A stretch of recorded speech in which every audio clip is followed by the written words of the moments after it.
What's up, tube? Welcome to Low Guido's Chop Shop, second best gel blaster channel on the tubes. And tonight I got something a little bit special for you, and it's something a little close to my heart, I guess. Maybe? Yeah. Let's just get into it.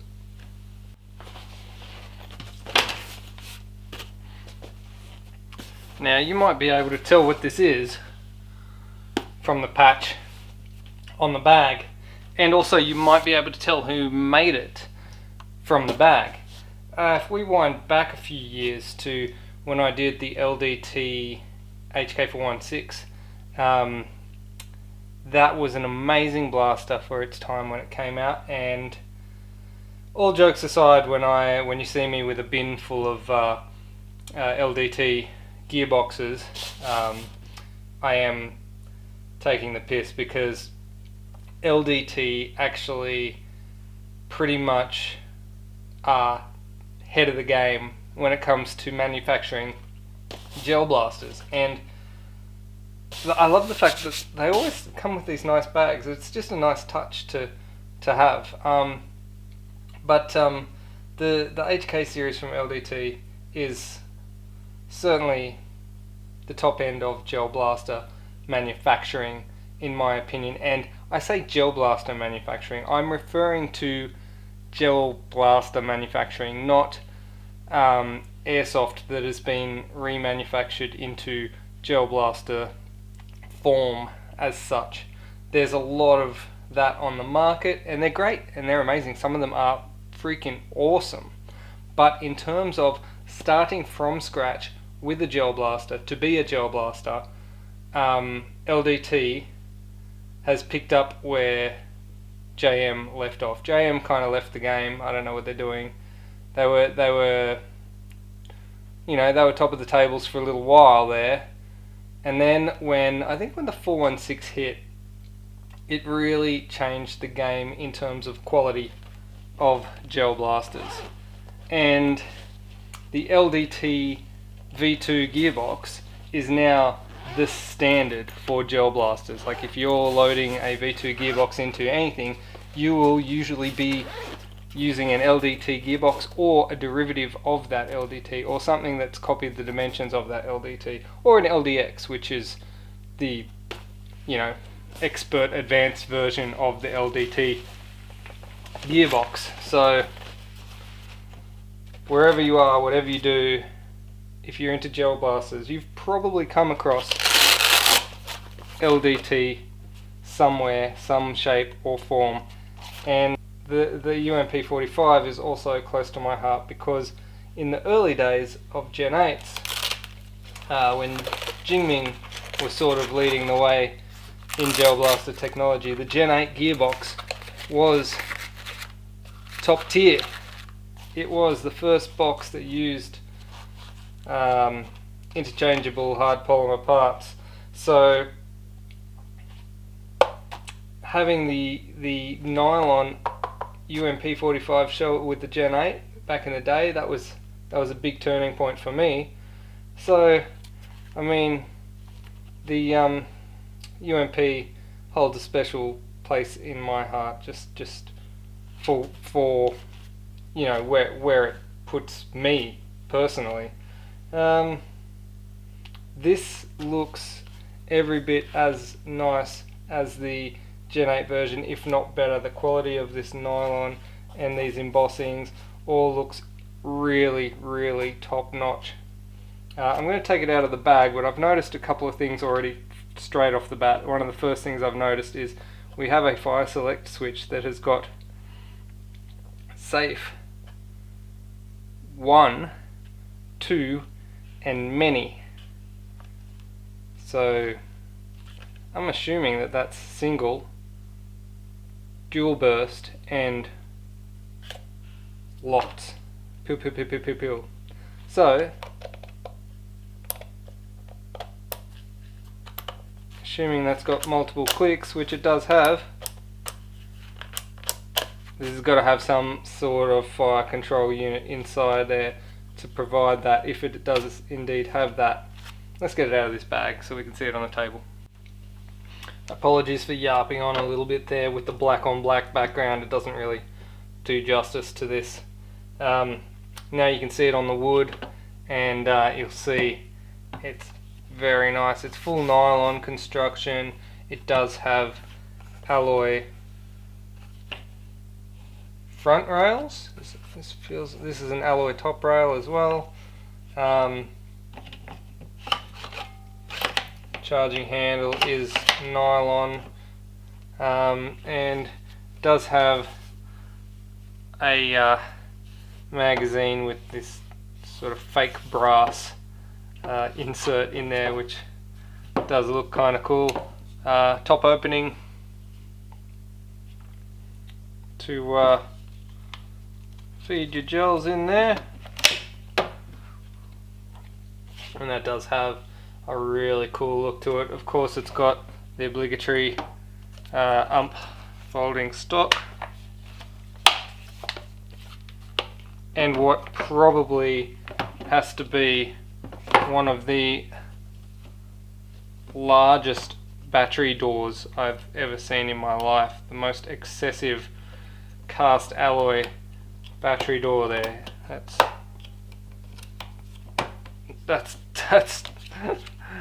oh man, that is amazing. But it really locks up in the back there with that stock. I'm gonna bring you in and show you some of these details.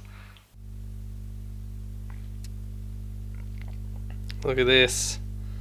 Nice little serial number there. Engravings. The details on the selector.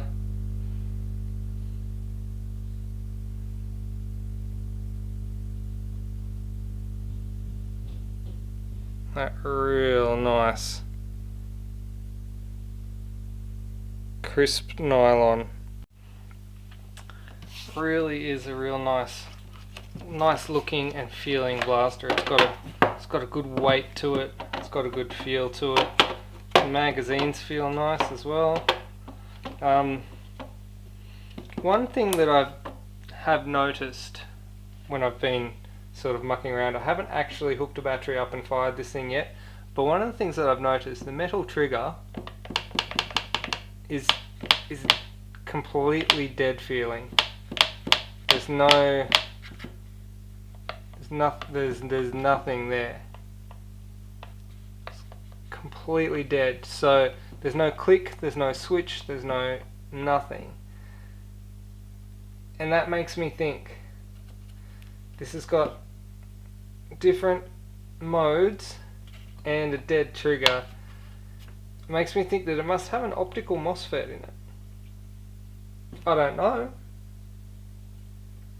but it certainly feels that way, and we're going to find out when I pull it apart. But it certainly feels that way because I can't feel any switch. Usually if it has an electronic, you'll have a micro switch behind there somewhere, and you'll actually feel the click.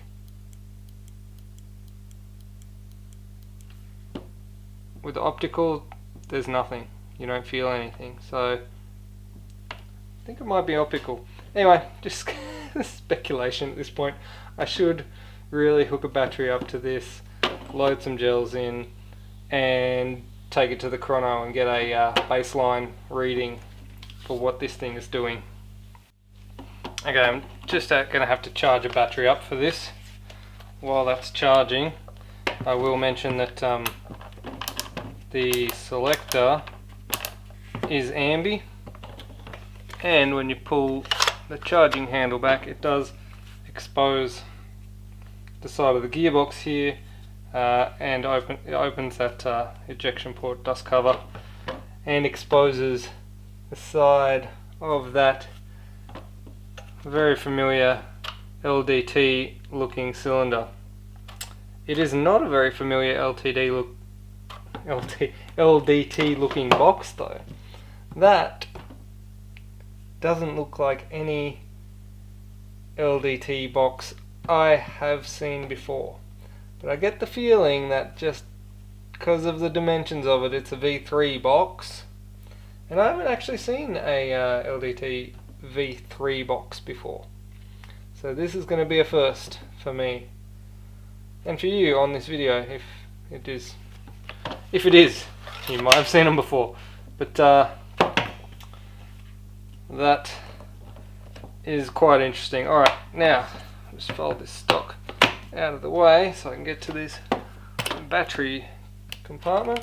The battery compartment is on the top, much like the old Gen 8 one was, and it is running a mini to Mia connector. So I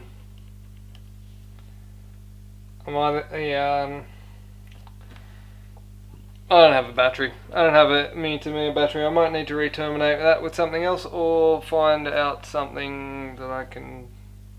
I'll sort something out. Alright, I've got a 11.1 volt battery here. I should be able to get a Chrono out of it at least. A bit of luck. Tuck it in behind this ridiculously massive battery door.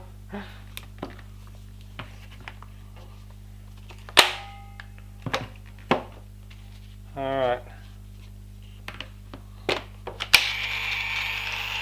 Okay, auto prime. Auto prime. So it's definitely got some type of Mosfet in there. I don't know what type though, but we're going to find out later. Right now, let's just put a few shots through the Chrono, see how this goes. Alright, here we go.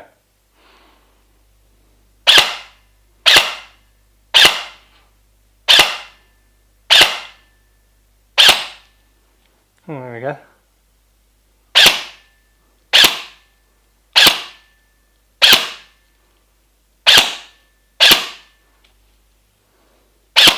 Let's give it some burst.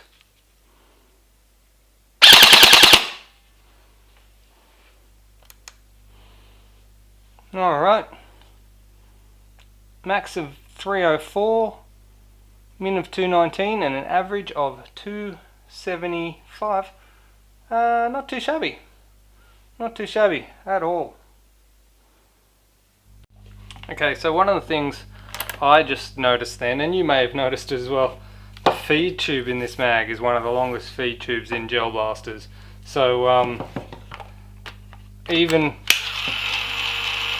with the automatic mag priming, when you insert the mag,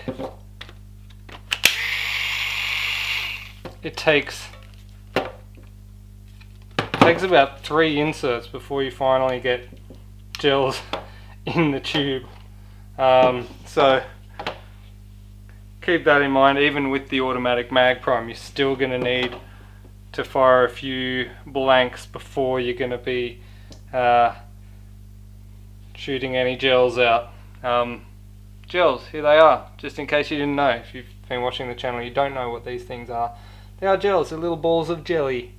Orbeez, as some people may call them. Orbeez is what they are.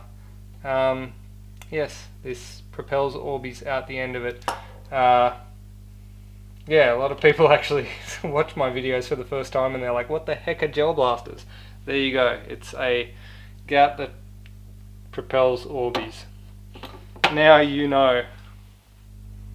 Oh, and of course we've got the fire selector here. 4 positions, safe. Single. 2 burst. Nice, nice, and full auto obviously, which you know. So selectable fire, all operational.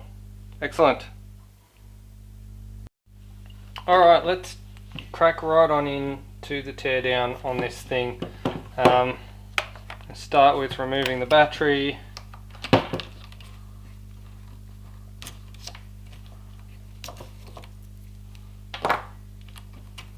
Nice and easy. Alright, now punch pin here. So I assume I should be able to punch this pin, and we should be able to remove the upper. I assume. I've not done this particular variant of UMP before, so we'll see how we go.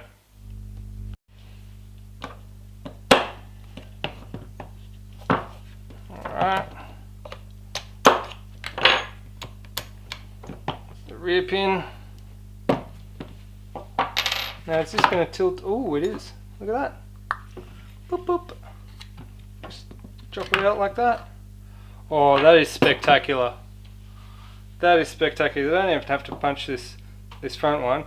You just have to drop that back pin and rock it out just like the real steel. Very impressed with that. I like. It's interesting. Like I saw this weird split T-piece. This thing here. When I looked in through the ejection port, and my first thought was, what the heck is that? Oh, there's the battery cover. My first thought was, what the heck is that? But now I see. Oh, it's beautiful, isn't it? It's wonderful. So well thought out, so you can just up or off. Boom. This bit's the interesting bit. This is what I'm more interested in. What's going on here? I can see there's a port here in this cylinder, which I like because it's a very short barrel. This barrel can't be more than 18 centimeters. Let me get a measurement for that. Alright, so from the T-piece to the tip of the barrel, we're looking at about 20 centimeters, give or take. So I don't think I was far off with my estimate of 18, because I don't think the barrel comes all the way. The barrel is just shy of the muzzle, and then yeah, so we're looking probably about 19 centimeters of actual barrel, 18, 19. When I get that out, I'll do a better measurement. But yeah, that is why we have ports here, which is good. Good, it's useful. Another interesting thing is this. There's it's like a blowback plate. All right, okay. So that actually, yeah, okay. So that actually sits in here. I didn't see it, but I assume the actual ejection port reciprocates with the piston, because that blowback plate is only, there's no spring there, it's only being held forward by the tension in that, and then it would get pushed back by the piston. So interesting.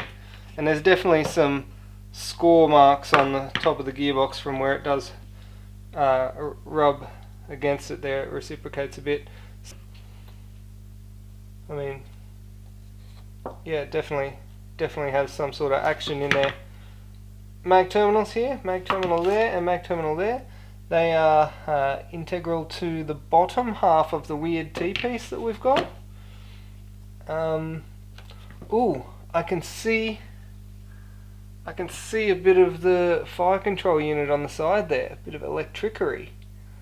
Wow, okay. That is a new one. I have not seen that type of fire control unit before. Oh, interesting. This is it's getting more interesting as we go. Alright, I'm going to zoom in, and then we're going to get this, I take this screw out of the bottom here, get this gearbox out of the lower. Alright, we got a number 2 Phillips on the bottom of the gearbox plate, and looks like 2 number 1 Phillips holding the plate into the lower receiver. Although I probably don't need to take these 2 out, to be honest, because that should probably release it, but take them out anyway. Take them out anyway because you've got nothing to lose by not taking them out. Wait. What? You know what I mean. Alright.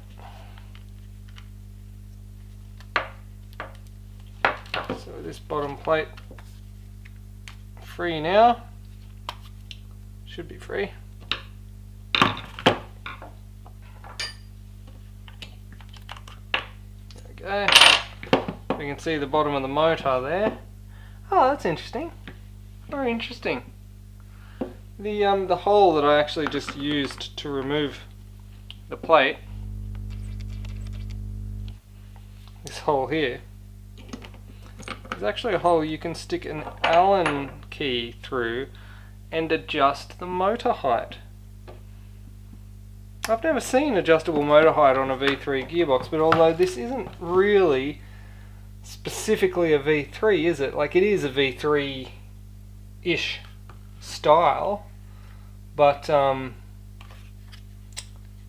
it's not your typical V3.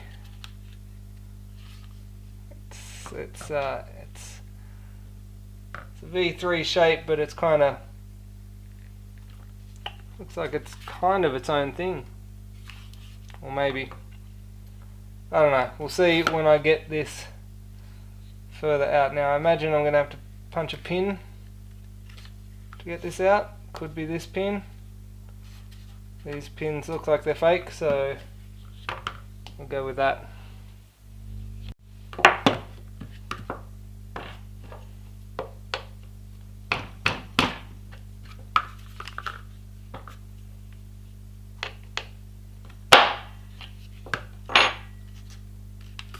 There we go. There's certainly a pin.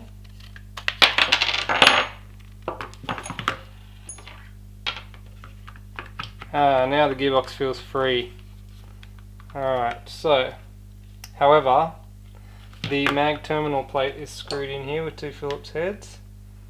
And I imagine if I take the whole gearbox out without the mag terminal plate, the wires will probably break. So we'll loosen off that mag terminal plate so it can come with the gearbox as well. It's two Phillips heads screws holding that in.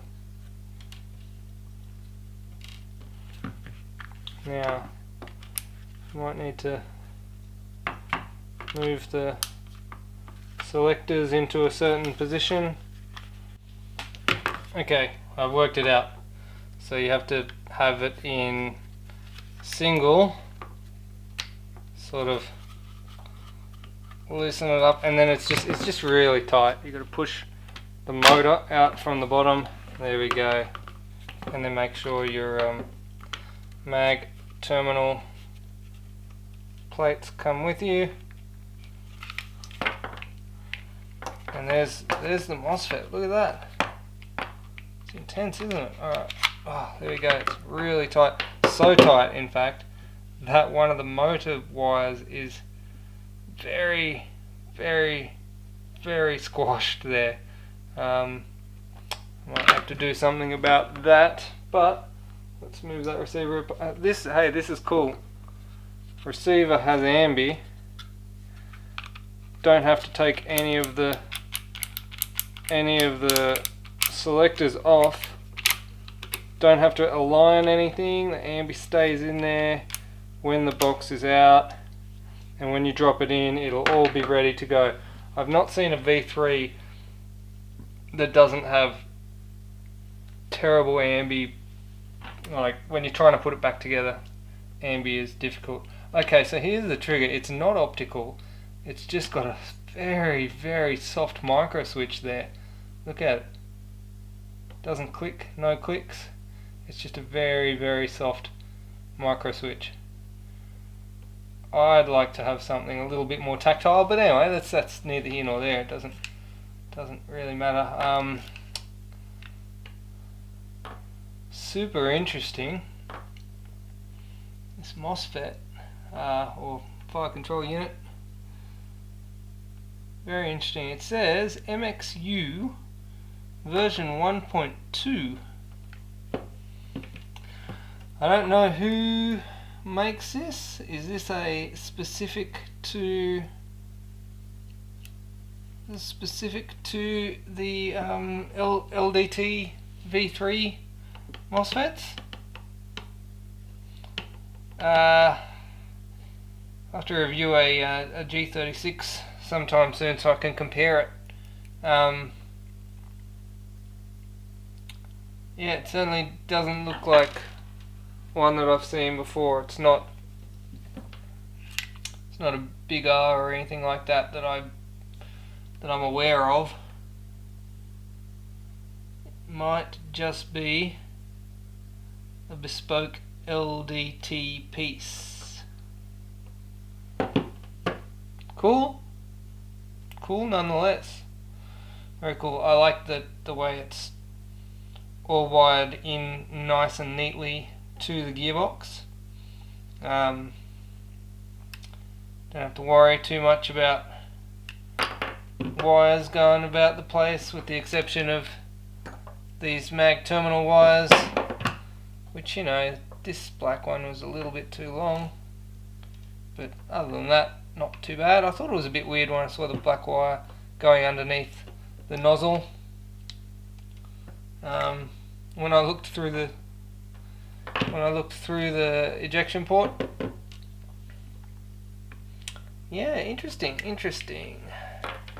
Alright, I wonder if I can get this gearbox apart without taking this Mosfet off, or if I'm going to have to take it off. There's a little connector here, which looks like it's for the mag priming, or the mag terminals.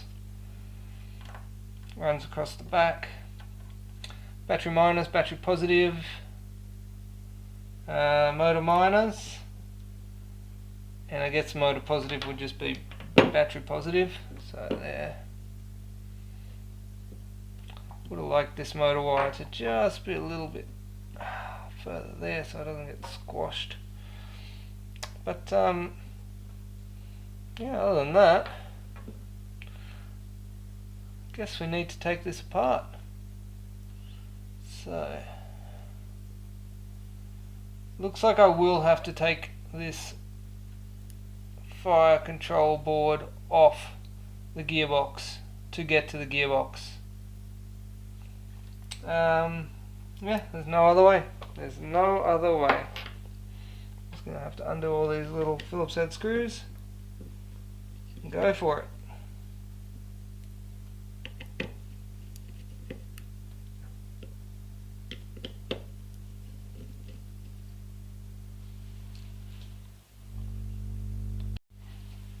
Okay, second thoughts. It looks like this fire control board is actually glued to the side of the gearbox with some thermal paste of sorts. So it uses the gearbox as a heatsink. In which case, probably not going to take it off. Try and get the box apart without taking that off, which shouldn't be too hard because we can separate the motor's wires, and then we can separate the motor. We'll just have to leave this board on that side of the box.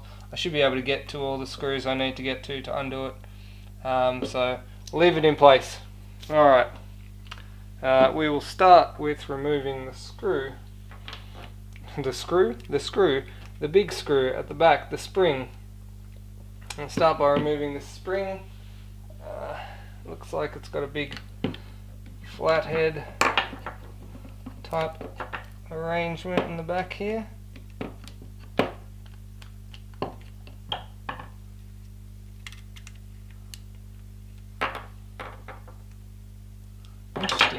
Very interesting.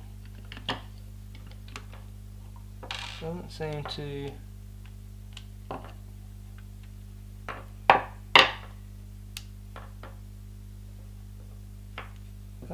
unscrew.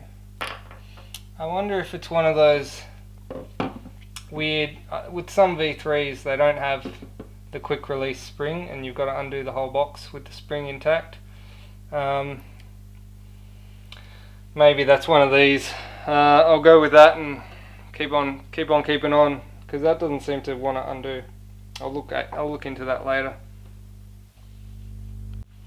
Looks like we've got a combination of 2.5 hex here, and here, and then we've got Phillips up the top. It's always fun when they swap standards halfway through, so you got to use a different bunch of tools, like the guys who designed it. Alright, metal pinion gear with no grub screw in the pinion. It's a thing I'm seeing more and more these days. I guess if you friction fit well enough, you don't need one. Obviously companies are coming to that conclusion themselves, not fitting them. Alright, I'm gonna take the rest of these screws out and then I'll get back to you. Actually, I'm gonna bring you back in for this one. This Phillips head screw at the back here, it's an interesting one because it sort of pins the two halves of the gearbox together at the back here.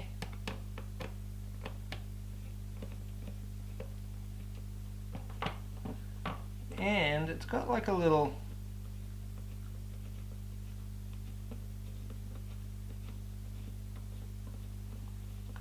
spacer behind it, and it looks like that spacer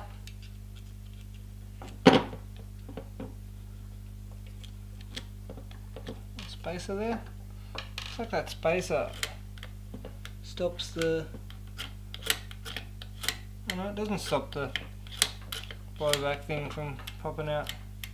The spring retainer stops that.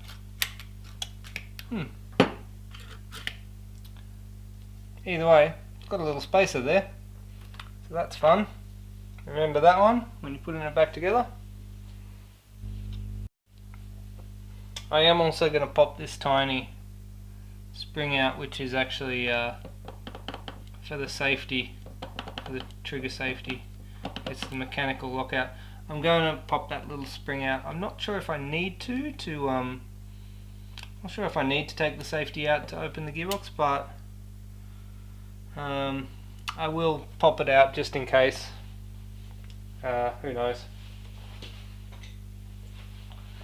Who knows with these boxes sometimes.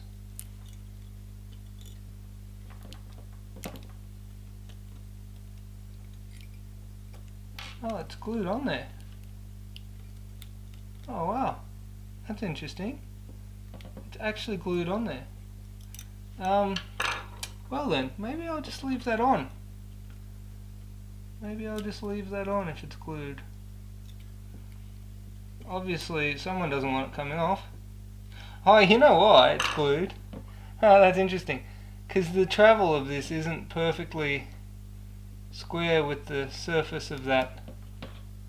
So the spring doesn't actually compress properly like this, it actually goes like this. So it actually has to be glued in. Otherwise the spring would just pop off every time you move the selector. Interesting. Alright, let's move on. Alright, all the screws are removed. And now it's time to pop the gearbox housing apart. Keeping in mind that I do have a spring in here, so I don't want to have it shoot out the back. Now it's interesting, this does have a quick release retainer in it, but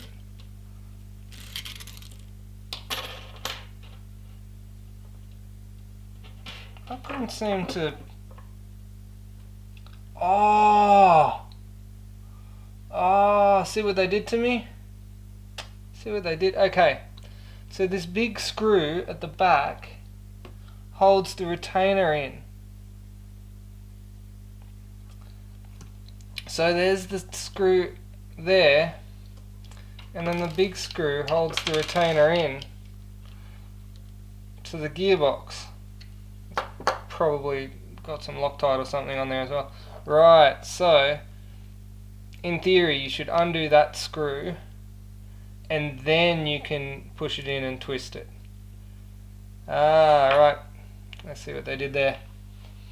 Alright, always good to know. At least you guys know how to do it. Don't do a Donnie does, learn from my mistakes or something along those lines. Alright, oh that's cool. Okay, so all the Mosfet and the safety and everything does just stay nicely on this side of the box, and you can just pop it off like that if you need to service this thing, which is good because it would be a real pain if you had to like mess with that every single time. And looking at the box here, pretty nice looking cast alloy box, looks pretty solid. We got a nice looking vented cylinder. We got, there's our weird little blowback thingy. We got a metal rack piston there. Some lightness holes. Let's pop the whole cylinder out there, and we'll just do a bit of a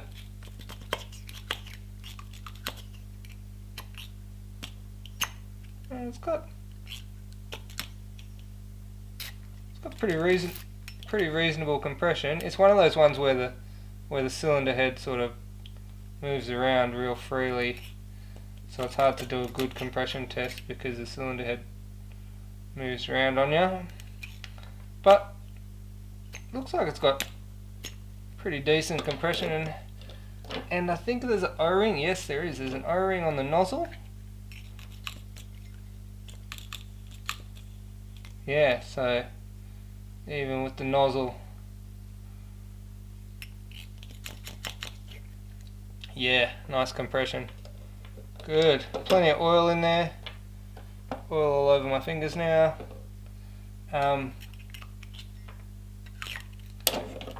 Pretty standard looking sintered gear set. Still, these are, I've never had any dramas with this gear set. Interesting, it's got a magnet there on the sector. So that must mean the oh, I lost a shim. That must mean that the Mosfet triggers magnetically, magnet sensor. Oh, I can't see it. If it does, where is it? Suppose it could be these two here. They look like hall sensors. Yes, they are. They are hall sensors. There's two hall sensors. That's interesting though, because they are literally on the other side of the alloy. Maybe that's why there's two of them, because they are actually detecting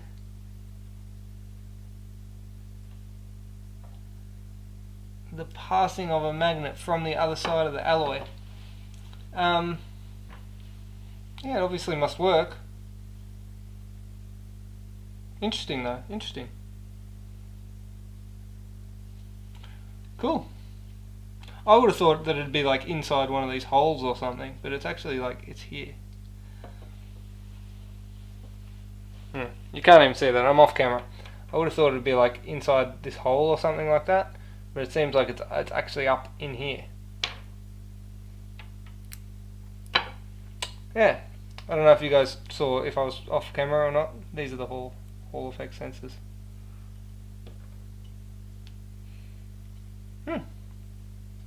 Cool though. Cool. You know what's super cool about this is that none of the actual electronics are inside the gearbox. The trigger switch, the Mosfet, the Hall effect sensors, all on the outside of the gearbox. Cool. Interesting. Well, I'm going to put all this stuff back together. And I'll see you when I do. Alright, let's get to putting the spring in. I've put all the screws back in this gearbox. We've got the spring.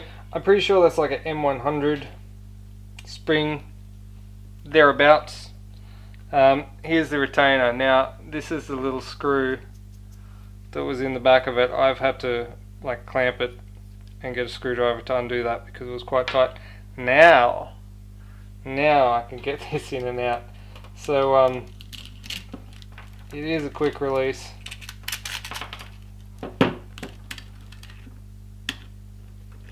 It is a quick release spring retainer, but intelligently they give you this little screw which actually screws in there and then braces that retainer into the back of the box.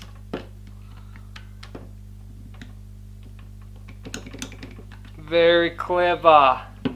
Very clever, LDT. Clever, clever girl. Alright.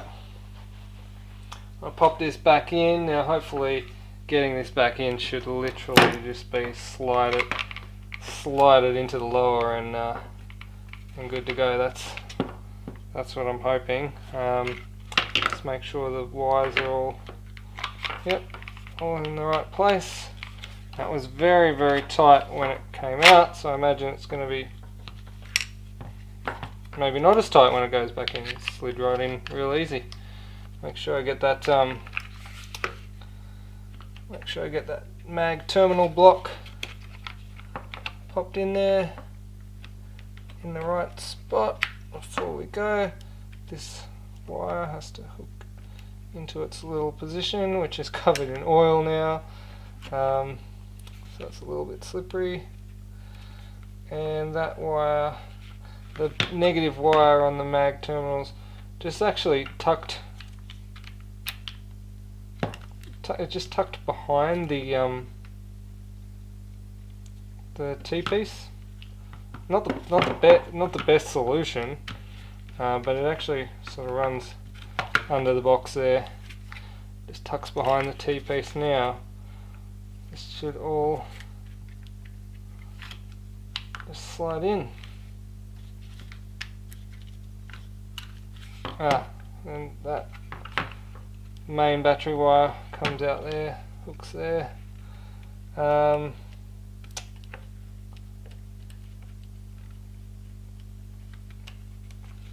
Excess negative mag terminal wire and everything else just sort of tucked down in there,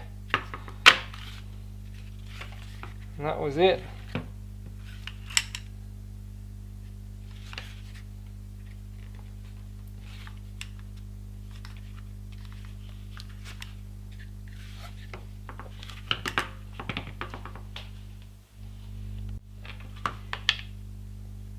Pop this pin back in.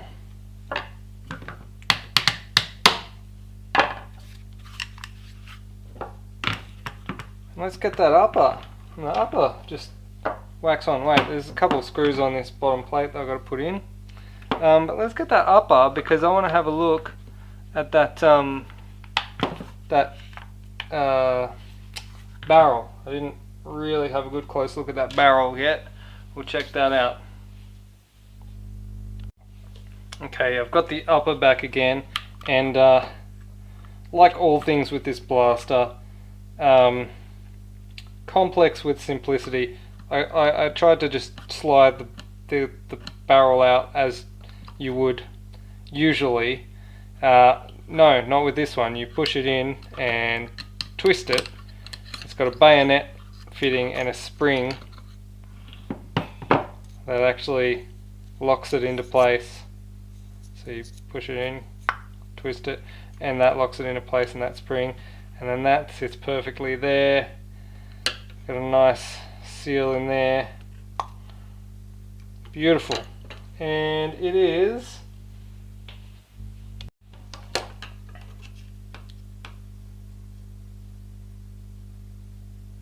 7.7 ID barrel. 7.7. The gels I chronoed it on were actually, I don't know what brand they were, but they were sorted in my 7.3 to 7.5 variety, and it loved them. So makes sense, 7.7 barrel. And it is lengthwise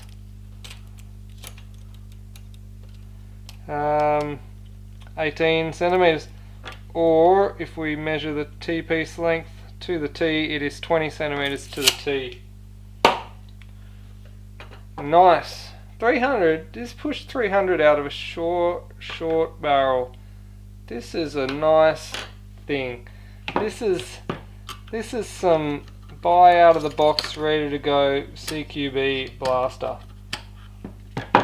I am a fan. I'm a big fan. Not just because it's an UMP, but because it's a good blaster. LDT doing the good work, just like Wu-Tang, for the children.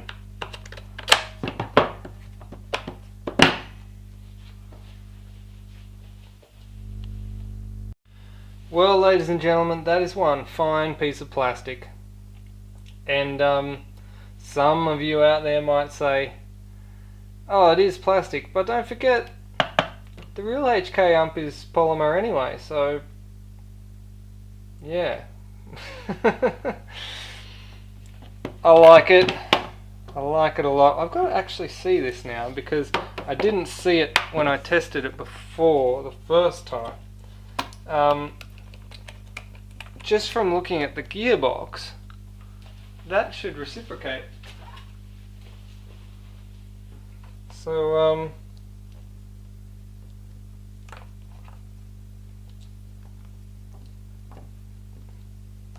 bear with me while I plug a battery in.